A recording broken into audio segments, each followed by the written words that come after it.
सेठ जी मेरी मदद कीजिए।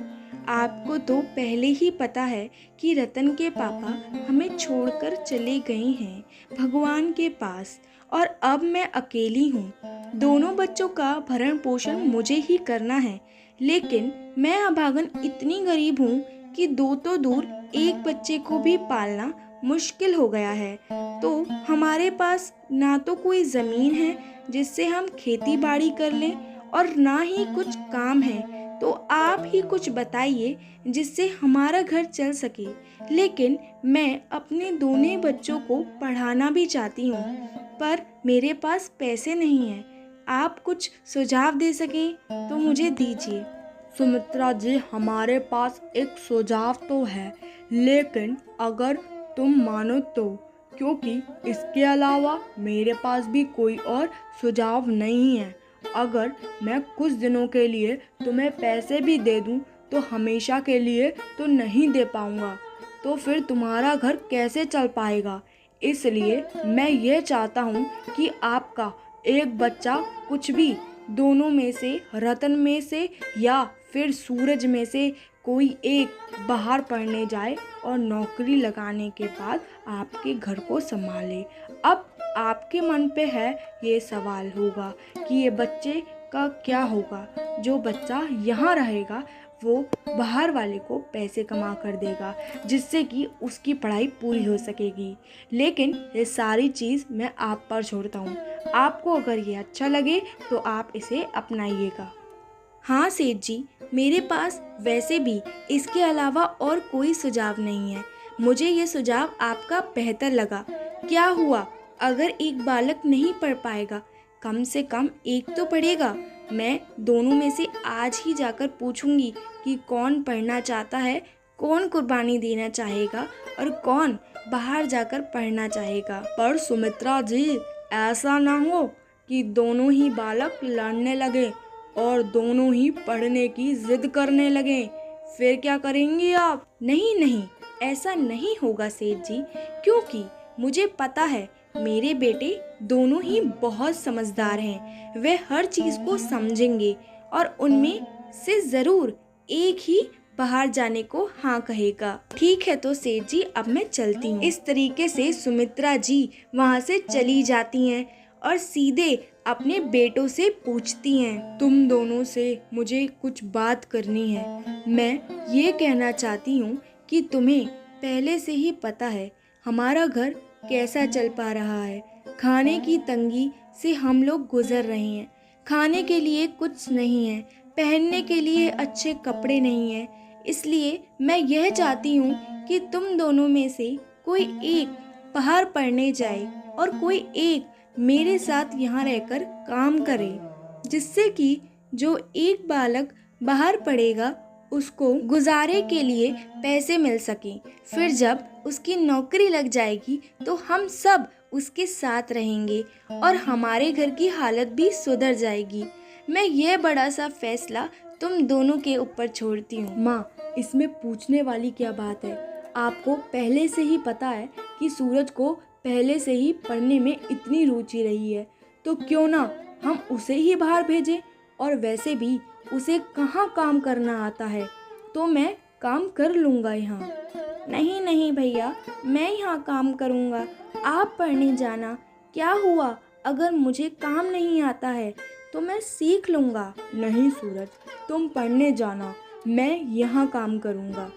ठीक है तो माँ, अगर सूरज भैया को यही ठीक लगता है तो मैं उन्हीं की बात मानूंगा और मैं बाहर पढ़ने के लिए जाऊंगा। बच्चों, मैं कितनी कठोर माँ हूँ। मैं तुम दोनों को पढ़ाने के काबिल नहीं हूँ। मुझे तुम दोनों में से एक को चुनना पड़ रहा है। तुम मुझे माफ़ कर दो दोनों। माँ, इसमें माफ़ी मत मांगिए, इसमें आपकी कोई गलती नहीं है। अगले दिन दोनों रतन और उसकी माँ सुमित्रा सूरज को छोड़ने के लिए बस स्टेशन जाते हैं। माँ, आप इतना उदास क्यों हो रहे हो? अरे वह पढ़ने ही तो जा रहा है। जब आएगा तो हमें देखना, हमारा सूरज इतना बड़ा आदमी बन जाएगा, तब आप खुश नहीं होगी। लेकिन मैं माँ हूँ बच्चों, मैं तुम दोनों को ही अपना जिगर का टुकड़ा समझती हूँ। लेकिन मैंने क्या किया, मैंने तुम दोनों में से एक को बाहर पढ़ने के लिए भेज रही हूँ और एक को अपने पास, वो भी काम करने के लिए। मुझे माफ़ कर दो। माँ, अभी भी आप ये नहीं बोली हो? अरे मैंने कहा ना, इसमें आपकी गलती नहीं है। मुझे तुम्हारी बहुत याद आएगी सूरज। तुम मन लगा कर पढ़ना। जो भी हम लोगों के बारे में भला बुरा बोलते हैं, उन सबको गलत तुम साबित करोगे। हाँ माँ, मैं ही उन्हें गलत साबित करूँगा और मैं वहाँ पर मन लगाकर पढ़ाई करूँगा। जो भी बारे में हमारे भला बुरा बोलते हैं, मैं उन्हें सबको दिखा दूँगा कि गरीब कलर का भी बड़ा अफसर बन सकता है। बस मुझे आप आशीर्वाद दीजिए। जीते रहो बेटा। अरे बातें ही करते रहोगे। देखो बस आ गई। दोनों सूरज को बस में बिठाकर बाय कर देते हैं। अरे माँ, अब चलो भी, अब तो सूरज भी चला गया है, हमें भी तो घर लौटना है। बेटा रतन, मैं अपना मन कैसे लगाऊंगी सूरज के बिना? कैसे रहूंगी मेरा बेटा सूरज? कैसे वहाँ पढ़ पाएगा अकेला? माँ, कैसी बात करती हो? अरे वह बड़ा आदमी बनने गया है और आप रोकर उसे विदा कर रहे हो।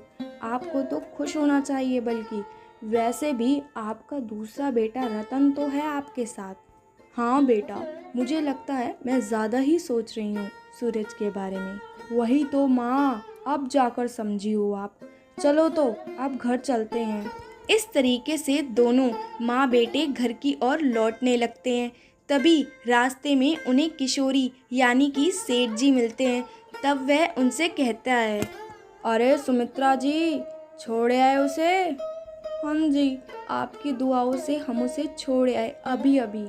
हाँ तो बेटे, क्या नाम है आपका? रतन है ना? हाँ हाँ, मेरा नाम रतन ही है सेठ जी। ठीक है, पता है ना तुम्हें क्या काम करना है? मेरी बहुत ही अच्छी दोस्ती है उनसे। बहुत अच्छे जानकार हैं मेरे। बहुत अच्छी मिठाइयाँ, अलग अलग तरीके के पकवान, छोले भटूरे और ना जाने कितनी सारी चीज़ें बनाते हैं। पूरे गांव में वे मशहूर हैं। यह तो तुम पहले से ही जानते हो, इसलिए उन्हें शर्मिंदा ना करना, क्योंकि वह मेरे काफ़ी अच्छे दोस्त हैं। इसलिए मैं तुम्हें अपने कहने पर उन्हें कह दूंगा कि वह तुम्हें काम पर रख लें। बस तुम ध्यान रखना कि हमेशा मन लगाकर काम करना। फिर चाहे वह तुम्हें कितना भी डांटें, उनकी बात का कभी उल्टा जवाब मत देना। ठीक है सेठ जी, मैं ऐसा ही करूँगा। मुझे अपने आप पर विश्वास है।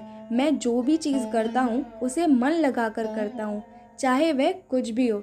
तो बस मैं इस काम को भी अच्छे से ही करूँगा। बेशक मुझे खाना बनाना आता हो, लेकिन मैं और भी अच्छा खाना बनाना सीखूँगा। अरे तो बात ही फिर क्या है? जब तुम्हें खाना बनाना आता है तो बहुत अच्छा है। फिर तो वह भी तुमसे बहुत खुश हो जाएंगे। हाँ सेठ जी, मेरा बेटा रतन बचपन से ही हमारे घर को चलाता आया है। छोटी सी उम्र में ना जाने कितना बोझ हमने इस पे डाल दिया, इसलिए उसे हर चीज़ आती है। हाँ हाँ सुमित्रा जी, वह यह भी काम अच्छे से ही कर लेगा, मुझे इस पर भरोसा है। और आपके दोनों ही बेटे बहुत संस्कारी हैं। दोनों आपको पलकों पर बिठा कर रखेंगे। हाँ हाँ, ऐसा ही होगा। चलिए तो सेठ जी, अब हम चलते हैं। ठीक है, मन लगाकर काम करना रतन। इस तरीके से अगले दिन रतन काम की ओर निकल पड़ता है। तुम सेठ जी के भेजे हुए लड़के हो? हाँ, उन्हीं ने भेजा है तुम्हें काम पर। शायद नाम रतन है। हाँ जी, मेरा नाम रतन है। मुझे सेठ जी ने आपके यहाँ काम करने के लिए भेजा है। हाँ, याद आया। अरे उन्हीं ने तो हमें बताया था कि तुम रतन हो और तुम काम के लिए आओगे। तुम खाना बनाना भी जानते हो। यह तो पता होगा ना कि हमारी दुकान कितनी मशहूर है। हर चीज़ हमारे यहाँ पर अलग अलग के लिए स्वाद के लिए जानी जाती है।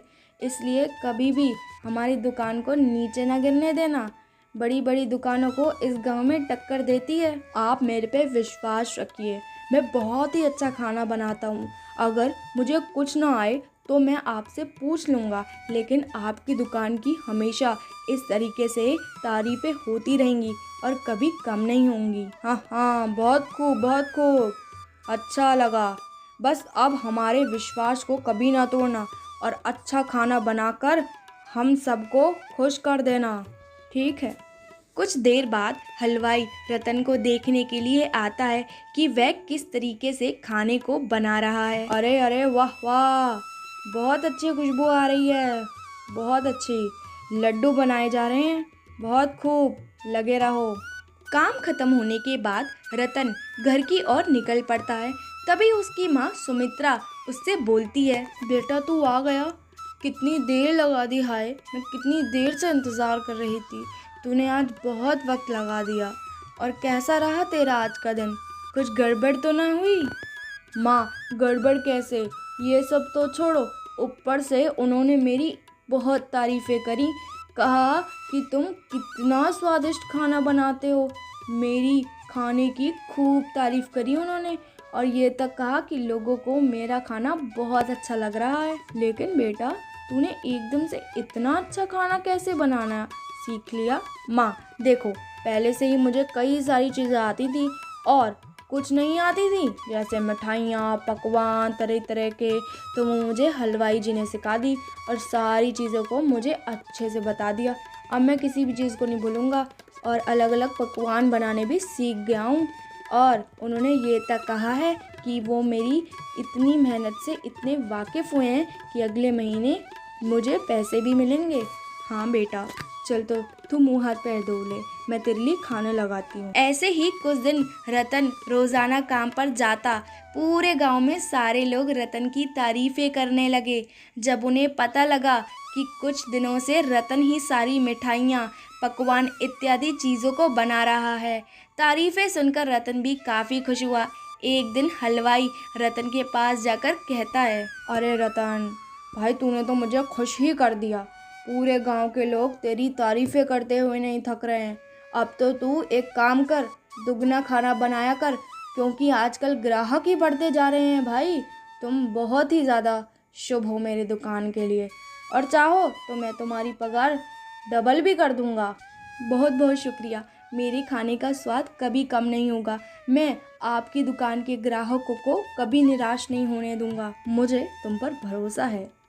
कुछ देर बाद रतन घर की ओर निकल पड़ता है। घर आकर सीधे वह रसोई में जाता है अपनी माँ से मिलने। बेटा तू आ गया, चल तो तू मुँह हाथ पैर धो ले, मैं खाना लगाती हूँ। मेरे खाने को सब लोग इतना स्वादिष्ट बोल रहे हैं, लेकिन अभी तक मैंने अपना स्वादिष्ट खाना आपको नहीं चखाया है, तो मैं ये चाहता हूँ कि आज का खाना मैं बनाऊँ और आप बैठो। अरे ना बाबा ना, रतन तू पागल हो गया है। अरे तू इतना काम करता है इतनी छोटी सी उम्र में, अब ना तू ना तू जा रे बेटा, जब खाना बना दूंगी मैं, तू बैठ जा। ना, तेरी जिद इस बार नहीं मानूंगी मैं। माँ, मैं कुछ नहीं सुनना चाहता, आज मैं आपको खाना खिलाऊंगा अपने हाथों से और खुद ही खाना बनाऊंगा, इसलिए आज मुझे कुछ ना बोलें। इस तरीके से रतन अपनी माँ को जबरदस्ती वहाँ से भेज देता है। तभी उसकी माँ बोलती है, हाँ हाँ जा रही हूँ। कुछ समय बाद रतन खाना बनाकर ले आता है। तभी उसकी माँ बोलती है, अरे वाह बेटा, इतना स्वादिष्ट खाना लग रहा है, बहुत ही अच्छा लग रहा है। क्या बताऊँ, क्या खुशबू आ रही है, ज़बरदस्त। दोनों खाने को चखते हैं।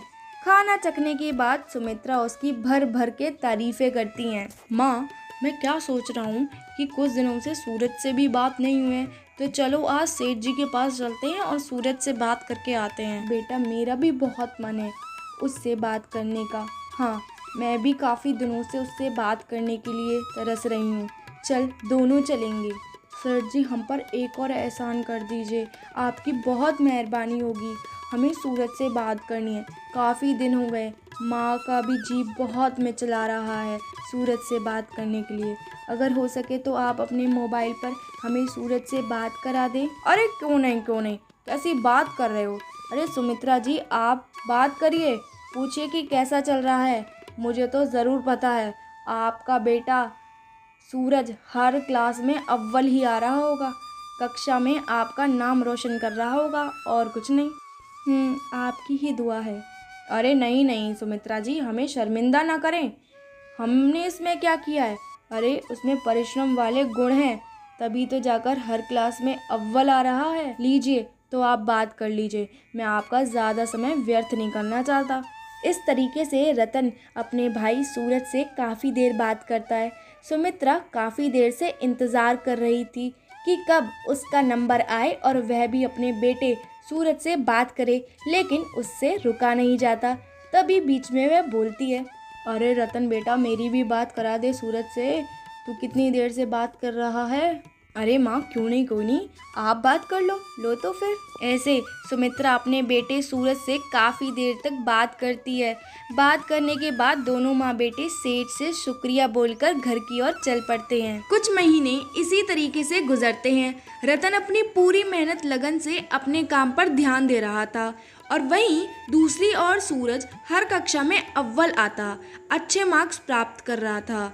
ऐसी खुशखबरियां सुनकर सुमित्रा और रतन दोनों ही खुश हो जाते हैं और हमेशा अपना अपना काम मन लगाकर करते हैं। कुछ साल ऐसे ही बीत जाते हैं। एक दिन सेठ सुमित्रा के घर आता है और उसे काफी बड़ी खबर अपने साथ लेकर आया था। कहता है, अरे सुमित्रा जी, आपके बेटे ने तो आज साबित ही करके दिखा दिया कि गरीब होने से कुछ नहीं होता, तो सिर्फ परिश्रम से होता है। बहुत ही अच्छा, उसकी एक कंपनी में जॉब लग गई है, बहुत पैसा कमाता है, अब आपको बुला रहा है। मेरे को फ़ोन किया कि आपको बस स्टेशन पर छोड़ दे। सेठ जी, सच बोल रहे हैं आप? क्या मुझे अपनी आंखों पर विश्वास नहीं हो रहा। आज मैं सबसे सुखी माँ हूँ। एक बेटा पढ़कर मुझे खुशी देता है और दूसरा काम करके। मैं आज बहुत खुशनसीब हूँ, मैं बहुत प्रसन्न हूँ। हाँ माँ, मैं भी आज बहुत खुश हूँ। मुझे भी आज बहुत अच्छा लग रहा है। हमारी मेहनत रंग लाई। मैंने कहा था ना कि सूरज पढ़ने में काफ़ी अच्छा है, ज़रूर हमारे घर की दयनीय स्थिति को ठीक कर देगा वो। हाँ सूरज बेटा। अरे अब माँ बेटे ऐसे ही लाड़ लड़ाते रहोगे या फिर सूरज के पास भी जाओगे? क्यों नहीं सेठ जी, जरूर जाएंगे। ऐसे सुमित्रा और उसका बड़ा बेटा यानी कि रतन अपने छोटे बेटे सूरज के घर पहुंच जाते हैं और सूरज सुमित्रा यानी कि अपनी माँ और अपने बड़े भाई रतन को देखकर काफी खुश होता है और कहता है, माँ, आज आपका बेटा देखो कहाँ से कहाँ पहुँच गया। मैं बहुत खुश हूँ कि आपने इतनी मेहनत कर मुझे इतना बड़ा आदमी बनाया। मुझे एक बहुत ही बड़ी कंपनी में काम मिल गया है। बेटा, हम तो यही चाहते थे कि तू एक बड़ा आदमी बने और तूने हमारा सपना पूरा कर दिया। तेरा भाई रतन दिन रात छोड़कर पूरी मेहनत करता, हर समय बस काम ही काम करता कि तू पहले लिख ले और पढ़ ले। तूने उसकी मेहनत को एक अच्छा रूप देकर हमें बहुत खुशी दी है। अरे माँ, कैसी बात करती हो? अरे इसमें भाई की क्या मेहनत, ये तो मैं खुद यहाँ पढ़कर अव्वल आया हूँ, तभी तो इतनी बड़ी कंपनी में मुझे काम मिला है। उनको क्या पता यह मेरा भाई है और क्या करता है। यहाँ कुछ ऐसा नहीं होता, सब अपना होता है। उन्होंने मुझे देखा कि मेरे में काफ़ी सारी काबिलियत है, तभी तो उन्होंने मुझे काम पर रखा। हाँ बेटा, समझती हूँ कि तूने बहुत मेहनत करी है, लेकिन तेरे भाई रतन ने भी कम मेहनत नहीं करी है। रोज़ाना सुबह सुबह दुकान की ओर निकल पड़ता था और ना जाने कितने साल वहीं पर काम किया उसने। मेहनत और लगनशील बनना हमेशा।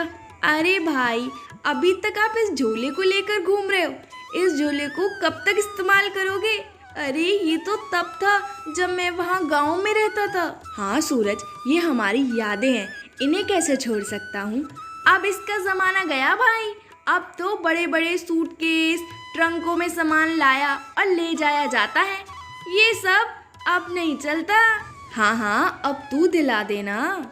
अब तो तू हमें दिलाएगा ना नई नई चीज़ों को। हमने तुझे पढ़ाया और लिखाया जो है। हाँ भाई, अब तो मुझे ही दिलाना पड़ेगा। अब कमाने वाला भी तो मैं ही हूँ ना अकेला। यहाँ पर मुझे आप दोनों का ही तो पालन पोषण करना पड़ेगा। कैसी बात कर रहा है? इस तरीके से खोटी कड़वी बात कर सूरज अपने घर के अंदर अपनी माँ और रतन को ले जाता है। Yes sir. नहीं सर, अभी इसी वक्त? सर अभी तो नहीं हो पाएगा। नहीं नहीं सर, ऐसा नहीं है, नहीं नहीं आप आ जाइएगा। Yes sir. क्या हुआ सूरज, परेशान क्यों हो? अरे क्या हो गया है, किसी से बात चल रही है क्या? भाई आप कुछ नहीं कर सकते, आप सर को नहीं जानते हो। आप क्या जानो कंपनी में ये क्या क्या करना पड़ता है। ये कह रहे हैं कि आज घर पर डिनर के लिए आने वाले हैं। मैंने उन्हें एक दिन इनवाइट किया था, अब वो कह रहे हैं आने के लिए, तो मुझे रेस्टोरेंट से खाना मंगाना पड़ेगा। रेस्टोरेंट क्या होता है बेटा? माँ, रेस्टोरेंट वह होता है जहाँ पर बड़े बड़े आदमी खाना खाने के लिए आते हैं। हाँ माँ, वही होता है जो रतन भैया ने बताया। अरे तो इसमें डरने वाली क्या बात है, खाना तो मैं बना दूंगा, रेस्टोरेंट से मनाने की क्या ज़रूरत है। मैं घर पर ही ऐसा खाना बनाऊंगा कि तुम्हारे सर उंगलियां चाटते रह जाएंगे रे। नहीं नहीं भाई, तू रहने दे, तुझसे नहीं हो पाएगा। भैया आपको क्या पता कि कैसे खाना बनता है। अरे कंपनी में मेरी बहुत रिस्पेक्ट करते हैं लोग, मेरे लोग। अगर तुमने ऐसा वैसा खाना बना दिया तो ना जाने वो मेरे बारे में कितनी बुराइयां करेंगे। ना बाबा, मैं इतनी बड़ी रिस्क नहीं लूँगा नई नई कंपनी में। रिस्क क्या सूरज, मेरे को सच में खाना बनाना आता है। मैं तेरे सर के लिए जो भी तू बोले वही सब बना दूंगा। चाइनीज़, स्पेनिश, सब खाना आता है मुझे।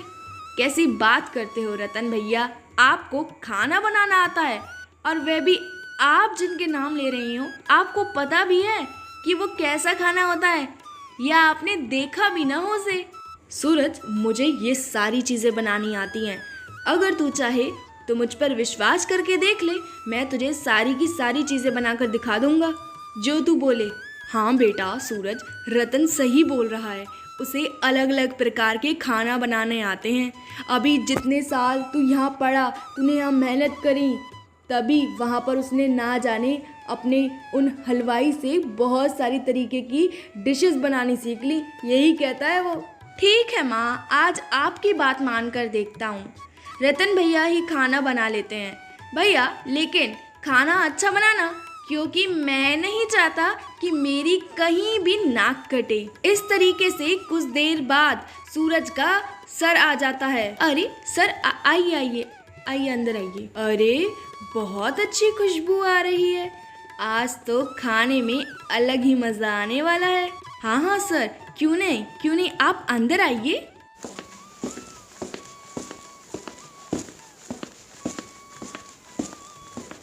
वाह, ये खाने की टेबल तो बहुत ही अच्छे से सजाई है।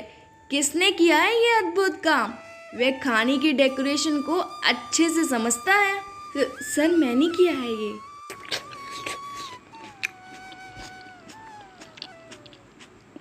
अरे वाह, तुम तो बहुत अच्छा खाना बना लेते हो। कहीं खाने का कोर्स किया था क्या? ऐसा लगता है कि तुम ना जाने कितने बड़े शेफ हो, बड़े बड़े शेफों को तुम टक्कर दे रही हो। सर कैसी बात कर रहे हो आप? नहीं, ये तो एक मामूली हलवाई के यहाँ काम करता था। अरे किसी के यहाँ भी काम करे सूरज, लेकिन खाना तो काफ़ी स्वादिष्ट बनाता है। लेकिन ये तुम्हारा लगता कौन है? सर कोई नहीं, काम करने वाला है, रख लिया है। ये सब सुनकर दोनों सुमित्रा और रतन का दिल ही हिल जाता है। वे दिल ही दिल रोने लगते हैं, क्योंकि इतने सालों की मेहनत आज उनकी खराब हो गई। उन्हें सूरज पर खुद से भी ज्यादा भरोसा था, लेकिन आज वह भरोसा सूरज ने तोड़ दिया। वैसे अगर तुम चाहो तो मैं तुम्हें अपनी कंपनी में एक शेफ का ऑफर दे सकता हूँ। तुम चाहो तुम मेरी कंपनी में आकर हमें ज्वाइन कर सकते हो। सर मैं? हाँ जी तुम। अरे हमारी कंपनी में जो क्लर्क्स होते हैं, जैसे कि इन सूरज भाई को ही ले लो, इनकी तनख्वाह से भी ज्यादा तनख्वाह होती है, क्योंकि ये मामूली खाने बनाने वाले लोग नहीं होते। इनको शेफ का दर्जा दिया जाता है और इनकी बहुत इज्जत होती है। तुम अगर चाहो तो अगले दिन मेरे ऑफिस आकर मुझे खाना खिलाना और मैं तुम्हें अपनी कंपनी का शेफ बना दूंगा। अगले दिन सूरज तो ऑफिस चला जाता है, लेकिन रतन को अपने साथ लेकर नहीं जाता। रतन की माँ उससे बार बार कहती है कि बेटा आज तुझे एक बहुत बढ़िया मौका मिला है। अपनी माँ सुमित्रा की बात सुनकर रतन अपने सर के कहने के अनुसार ऑफिस चला जाता है और खाना बनाना शुरू कर देता है। खाना लगा देता है।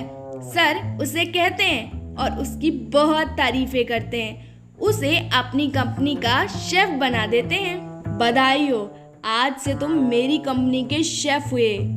और सूरज तुम मेरी कंपनी से बाहर निकल जाओ। You are fired now. Sir नहीं, मैं अपने भाई या किसी की भी यहाँ पर नौकरी नहीं लेने आया था।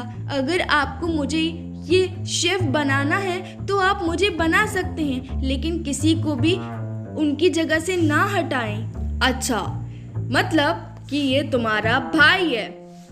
ये तुम्हारा भाई नहीं, ये तो तुम्हारा एक बहुत बड़ा दुश्मन है जो तुमसे पता नहीं किस जन्म की दुश्मनी निकाल रहा है। रतन, तुम ये चीज सुनकर हैरान हो जाओगे कि जब तुम खाना बना रहे थे और कुछ खाने की चीजों को लेकर बाहर आए थे तो इसने यानी कि सूरज ने तुम्हारे खाने में ज्यादा नमक मिर्च डालने की कोशिश की कि तुम शेफ ना बन पाओ और मैं तुम्हें कंपनी का शेफ ना बनाऊं। लेकिन मुझे ये चीज पता लग गई। जो भी हो सर, लेकिन मैं नहीं चाहता कि आप मेरे भाई को कंपनी से निकालें। इसकी सालों की मेहनत बेकार हो जाएगी सर।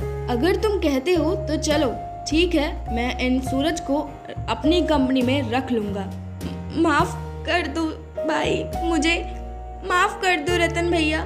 मैं कुछ कहने लायक नहीं हूँ।